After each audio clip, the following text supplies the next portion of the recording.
My teacher, Mrs. Walmart, didn't like me. I was 7 years old, dressed like a boy, and had just stuck out my tongue at her. It wasn't the first time I'd been bad. I talked too much in class, and a note had gone home to my parents. My mom knew I could be boisterous. There was no question about that. But she wasn't convinced the situation in class was all my fault. Mrs. Walmart could be pretty grumpy. So my mom volunteered to come in as a class parent. This way, she could keep an eye on me and see whether I was being picked on by my teacher or if I was simply being obnoxious. I was an emotional kid in first grade, with no idea how to handle how I felt. A funny thing about twins is that they can switch personalities. You don't mean to, it just happens. One of you takes one position, and the other instinctively balances things out. In junior high, I would be the quiet one, trailing in my twin sister Rachel's wake. But in grade school, it was the other way around. All through kindergarten, which our mom made us repeat until she felt Rachel was ready to move up a grade, I'd answered for my sister in class and at home.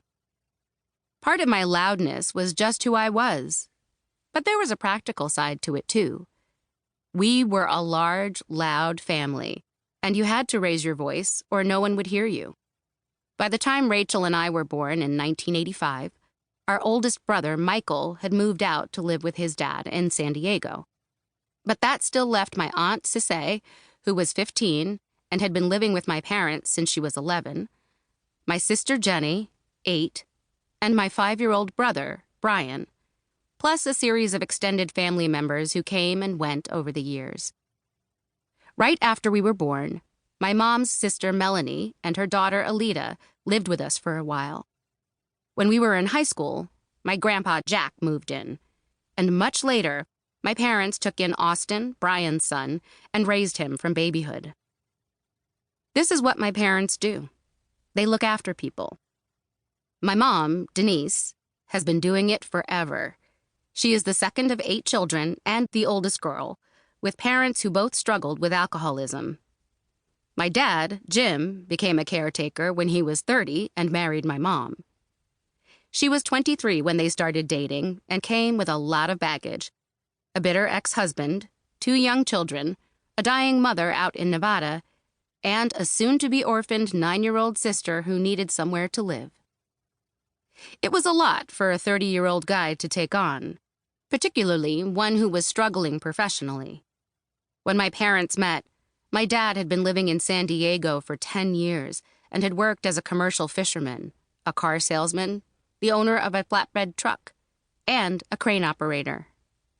My mom had been a waitress, a dental assistant, and a clerk at a shipping company. But at that point, she was mainly caring for her mom. A lot of guys in my dad's shoes would have run for the hills.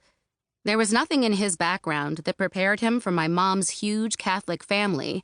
My mom has 32 first cousins, and that's just on her mom's side, who had lived through some pretty tough times.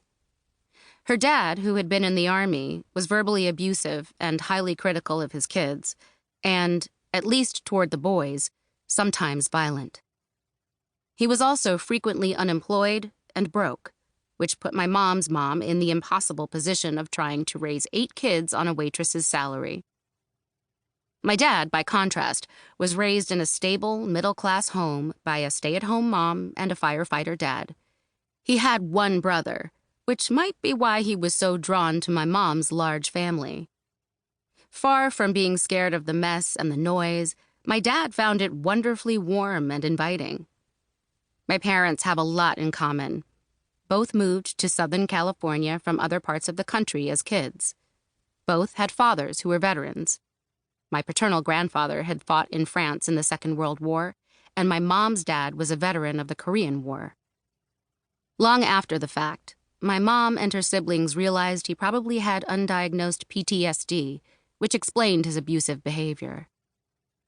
Both my parents are easygoing, generous, hard-working people with a kooky sense of humor. Most of all, they place a high value on family. My mom never says no when someone needs a bed for the night.